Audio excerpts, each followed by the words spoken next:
What's happening, everybody? Trey here, joined as always by my dad Sean, and today at Reactions to the Classics we are going to be doing a review of John Wesley Harding, a record that many have been clamoring for. This comes courtesy of a suggestion from our main man, our first patron ever. That's right, man. Day Jimmy. one.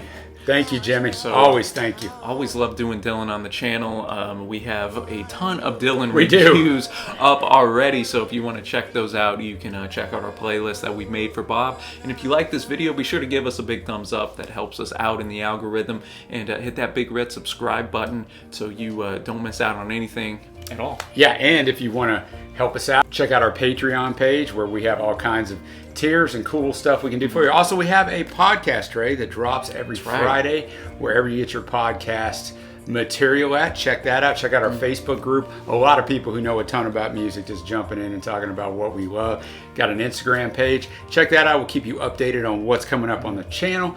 Let's get into the quick facts of John Wesley Hardin. Yeah, that's right. By Mr. Dylan. Although, let's start off with saying it's Hardin. Yeah. Just with an N. There's no G at the end. So Bob got that wrong from the jump, but who really cares, right?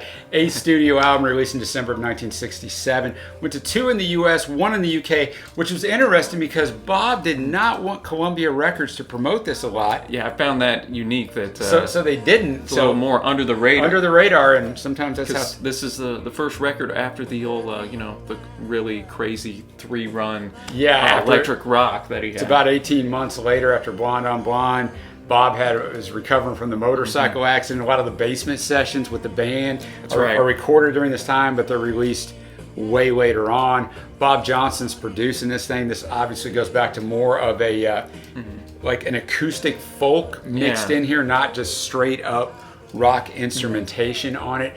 Robbie Robertson of the band talked about none of these were recorded in the basement sessions. Like he doesn't. He said, I quote, "I don't know where those songs came from."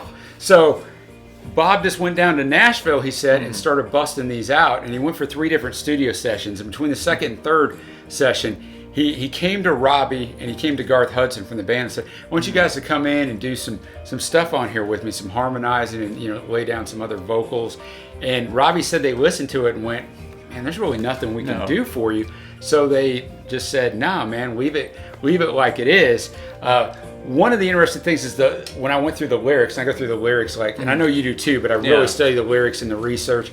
All but one of the songs basically has 3 verses, a lot different, a lot more pared back lyricism than just those long runs he had on the big 3-album, 14-month run. Absolutely, which I found unique as well, because there's 12 songs on this record, but it's just a little bit over 30, 5 minutes, 38 minutes. 38 minutes, which is crazy. Yeah, I thought when I saw how many songs, I thought, well, this baby's going to be clocking in at about an hour. But I was shocked whenever I saw it because a lot of the songs are over before they really get started for a Bob song. Yeah, absolutely. And there's a lot of biblical allusions in here. Some equated over 60 packed into this record. And his mom, in an interview in 1968, said during this time you would walk into Bob's house, and on his in his book room, there's tons of books. Obviously, Bob is a very well-read man, to say the least. But on the stand in the middle, she said, was the Bible. He was getting very involved with that. Yeah, she said he'd get up and run and look stuff up all the time. There's a lot of worse things, as you and I are a Christian. If you're not, you may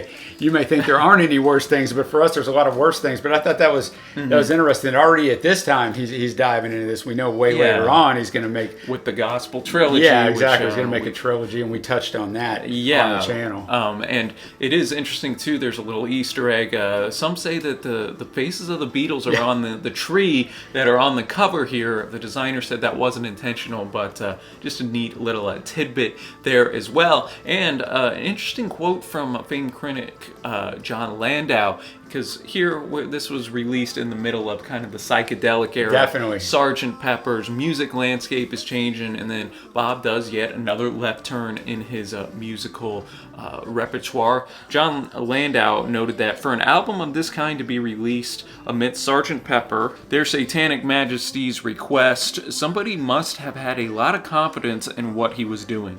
Dylan seems to feel no need to respond to the predominant trends in pop music at all, and he is the only major pop artist about whom this can be said. So I thought that was just a great quote in there. I thought it was too. And John Landau, at this point, he was with a different publication. He goes on to be with Rolling Stones, and of course he goes on to become Bruce Springsteen's manager after that. What Dylan said about the lyrics before we jump into the track by track, he just said I was really trying to pare down things. Allen Ginsberg had talked to him a lot. Allen Ginsberg even said in an interview that basically Bob told him, I want every word and every line to have meaning, no filler. I didn't think any of the previous trilogy that he got off of had any filler, but I guess Bob did. But let's get this 12-track party started. Yeah, we start with the title track, John Wesley Harding. Yeah, this song is less than 3 minutes long. Bob actually said he started out and he was going to write this long cowboy ballad, and he got after the second verse. He said, I just got tired. I had this melody in my head. I didn't want to waste it. I quickly wrote a third verse, and then I was done with it. Asked why he chose, like, what's the significance of John Wesley Harding, which obviously, Trey, there was probably none because he spelled the guy's name. He said his name fit best for this. And when he went back later and listened to the album and all the songs, he goes, this was the only song that I had no idea what it was doing on there. Didn't really know what it was about, so I thought, you know what? Let's elevate it, make it the title track, and then no one will ask me about it. Everyone will believe that it's supposed to be this. So I thought that was pretty funny, man. Yeah, and we're immediately introduced to the kind of folk, and even there's more so later on, but it is a more stripped back sound Definitely. than what we were used to from the previous 3 records Bob put out there. His voice also was a bit more mature sounding, and I think that's also notable on this record as a whole as well. And I like the fact that a lot of what he says about John Wesley Harding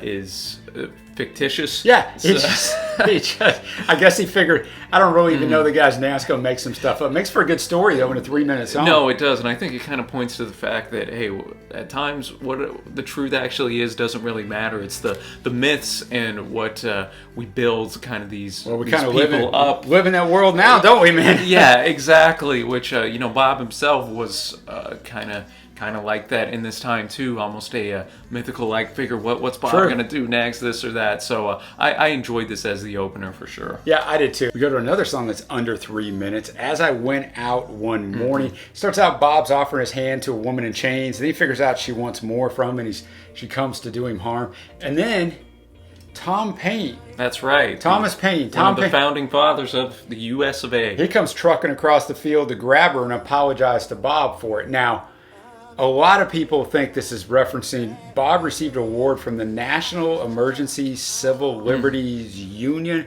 something of that nature. It's a very long name. And in his acceptance speech, he was booed off the stage because said he had some empathy for some of Lee Harvey Oswald's beliefs. He was drunk as well. And yeah, so, you probably don't want to do that, especially at this point in time period. That's probably not going to go over well. The harmonica's huge in this. The harmonica was huge in the opening track as well. I mean, I'm talking huge all over this song and the first song. What do you think of it? I enjoy, one of the reasons I enjoy Bob so much is that a lot of his songs are open to interpretation. Yeah. Who is this lady in chains? Is it the counterculture movement that has started to go up its path a little? Was it Joan Baez? I've seen some interpretations I saw some for of that too. And then Tom Paine comes up and apologizes for that. An interesting note I think you can kind of make of this, whatever you want in a lot of different senses. So again, another solid tune here, I think. And that moves us to track number 3, I Dreamed I Saw Saint Augustine. Interestingly enough, this was the other song that Jimi Hendrix considered covering. He went with the track that comes after this, though, of course, but he thought this song was a bit too personal. He should have done both of them. Yeah, I thought it was too personal with Bob, so he didn't. And this, again, talking about interpretations, again, a lot left up to interpretation for those that don't know. Saint Augustine was one of the big and early Christian theologians, I guess you could say. Yeah. A lot of his work is still read today. Definitely. Confessions, most notably, as well. A very smart guy back in the day, and Bob here utilizes him a little bit. Talks of kind of guilt, regret, of one's actions. A lot going on here. Says that Augustine has fiery breath as well. Just a very vivid imagery here that Bob is using, and my favorite up to this point. Yeah, I thought it was really good. Also, one of my favorites. The instrumentation on this, it's more chilled, but it's driven just by acoustic guitar and drums. And this is one of a few songs on here that, even though I'm telling you the instrumentation's chilled, the drums are really driving the song. I had that written down too. The drum beat. It sounds like that's an opposite. Like there's no way that could be, but it is. And we also have a long harmonica solo on this. But yeah, I really enjoyed it. And then that takes us to one of the most famous covered songs all along the Watchtower. We've covered this track whenever we reviewed Electric Ladyland. Yes, we did. We've gone through all of the Jimi Hendrix Experience's work, and that's one of my favorite songs of all time. And interestingly enough, over the years, Bob actually took up Jimmy's arrangement of this. He said every time he plays it, he thinks of Jimmy, that Jimmy did it better than he did it. And I think that's one of the things about Bob. Like, I'm sure he has an ego, because everybody has an ego, right? And as part of that ego is what makes you excel sometimes and cause you harm, but it can do you good. But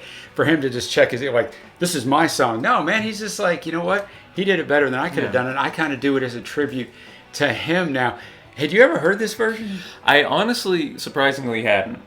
Okay, and I only listened to it one time when we were doing the review for Electric Ladyland, because I just wanted to know what it was like, and I didn't really remember it too much. I actually really liked this. I thought it had... It's definitely different. Obviously, with no electric. We're used to the killer solos of the Jimmy version. And this was just like a lot of this record, very stripped back. Yeah, definitely. Definitely. Put a bigger emphasis on the poetic lyrics, which some have pointed to Isaiah in the Bible, speaking of these biblical allusions. We got a little bit of surrealism in here, some apocalypse, doom coming in. There's a lot going on in this song. The writers were approaching. Again, a song I think you can put a lot of different interpretations on. I agree. As well. Are the Joker and the Thief coming at the end? Or are they seeing two other writers coming in? One of my favorite Bob songs that just for story-wise purposes that he's done. I agree. And this is one of the other ones that had the driving drum, even though it was more chilled out. That brings us to the 11-verse epic, the Ballad of Frankie Lee and Judas Priest, who the rock band Judas Priest actually took their name from this, which that shocked me, right? Judas Priest took their name from a Dylan heavy metal song. Band going with that. That's just cool. It shows Bob's reach. It does. There's no chorus. There's no bridge. It's 11 verses, old school. It's like some of his earlier work. It's just telling you a story, man. It is unfolding this epic story through those 11 verses, man. It's quite enthralling. One of my favorites. This has just been a wonderful three song stretch here. And what happens, Frankie Lee and Judas Priest, they're buddies, they're pals. Judas Priest goes on down the road, he says to eternity, mentions paradise. Frankie Lee goes to meet up with him, but then Frankie sees this house, which we later figure out is a brothel. Frankie unfortunately spends 16 nights in there. Yes, he does. He ain't coming out of there, man. He goes out and then he dies in Judas Priest's arms, and Judas mentions that you can't get distracted by the house over on the side of the road when you're going towards paradise. Something along. Keep your eyes on the prize, basically the old cliche. Almost spoken word type at different times in here, but it is. You said the magic words, enthralling. 5.5 minutes of enthralling 11-verse Bob Dylan storytelling, and I will always take some of that. We're going to finish off the A-side with Drifter's Escape. Bob actually wrote this while he was traveling to the recording sessions for this album. I love it. It's about a guy who is oppressed by society. The protagonist is put on trial. He doesn't even know the charges against him. The judge is sympathetic in the song, but the jury finds him guilty. But Trey, there's no reason to be worried, because right before they're about to take him off, the courthouse is struck by lightning. I love that twist in the tune. His prosecutors fall to their knees, I'm assuming, to pray, and he escapes. And he's out of there. So you don't know if he was freed by God, or maybe he was freed by Satan, and he's off to the races. But under 3 minutes song that has, as always with Bob, very interesting lyrics open to a lot of interpretation. Yeah, and some of those interpreters have pointed to just stuff that was going on in Bob's own life at the time. Yeah. People crying against him, of course, his movement to to more rock-based music, of course. Then the oppressors going in, and then the lightning bolts could very well. People point to his motorcycle crash. Yeah. That we still don't know a lot about, man. If that happened in 2020, social media, there's no way everybody we'd have video of it from somebody driving by. That's right. We still don't really know a lot about that, so that's a good point. And for the song itself, very passionate, almost strained vocal performance. Yeah, which that's what I thought. I think reflects the protagonist's position Yeah, here. much quicker pace. Yeah. The drums again drive it. Just another good song and a stretch of good songs on this this A side, which was fantastic. We're gonna start off side 2 with a song that's just piano and drums, basically. Yeah, so interesting to hear a Bob tune that's piano driven in this time period. Yeah, exactly. Dear Landlord. Some people think it's about his issues with his manager, Albert Grossman. Others dismiss that. As you mentioned earlier in this, that's the beauty of Bob's lyrics. You don't really know, and kind of be whatever you want it to be. Yeah, I wasn't crazy about the arrangement I wasn't on this either. one, though the lyrics were fantastic, Yeah, they were. especially the line, and anyone can fill his life up with things he can see, but he just cannot touch. You know, that's a Dylan line if I've ever heard one. So even if I wasn't crazy about the music itself, lyrics were heat, man. That's usually the case with Bob's stuff. Now we're going to come to I Am A Lonesome Hobo. I mean, I'm not really, but the song is. And this one is your typical riches to rags story. Even in there he says he's tried his hand at bribery, deceit, blackmail. He's run the gamut of trying. He's run the gamut. And it's not, his problem wasn't really, you get from the lyrics, that he lost all his money. He did. But the problem was the effect that money had on him in the first place. So yeah, that's right. that was a little Dylan twist. That's absolutely right? I mean, if you just look at the problem, the end result is, well, I lost all my money. But the real question is, why did I lose all my money? And most of the time, it's because you become obsessed with the more world, and then you lose what you had to begin with. And now, he's a lonesome hobo, but he's trying to give some advice to keep others from taking those wrong steps. Yeah, I don't have too much more to add. I found it interesting that the hobo, he was giving us his advice for free so we don't end up like him. Exactly. And once again, the drums drive it and the guitar drive it, and there's a nice little harmonica outro. For me, yeah, it was just okay as well, but I really like this next song. And then that takes us to I Pity the Poor Immigrant. And here it's interesting, Bob notes that these, quote, immigrants coming in here, they're spending their strength, they're shedding blood, they're trying to build up their kingdoms, I guess, so to speak, but that'll all be shattered when they see the futility of the grandeur that they have built. So an interesting little, again, another interesting twist here on these short and sweet songs. Yeah, and a lot of people see it as kind of a jab at the If Only crowd, and most people that I've known in my life are the If Only crowd. Like,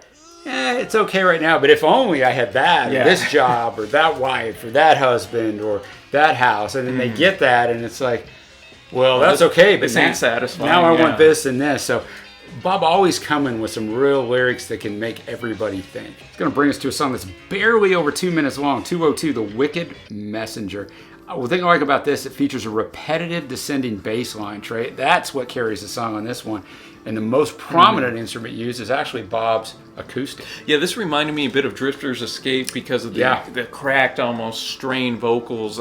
He was just really, really passionate in his delivery here. It was short, but it made the most of its runtime. Right. It was okay for me, but I mean, okay on a Dylan album's pretty good on anybody else. This, again, got a big biblical allusion. Just big time. It talked of the prophets of Eli, and just how people only want a prophet when you're bringing them what they want to hear. Well, yeah, of course. Oh, love it. Yeah. And the first time you say something they don't like, even if you said 100 things that they did, it's like, man, what's that guy This is trash. It's the world we live in now, for sure. Yeah, so reminding me both current day and of many of the prophets in Scripture. Yeah. And then now we're going to move to Down Along the Cove. Now, these last two tracks totally different. Kind of foreshadow what Nashville Skyline's going to be, because they're more country and the biblical allusions kind of stop. They're more love-like tracks. This is arguably my least favorite song on the record, actually. I enjoyed the final track with its country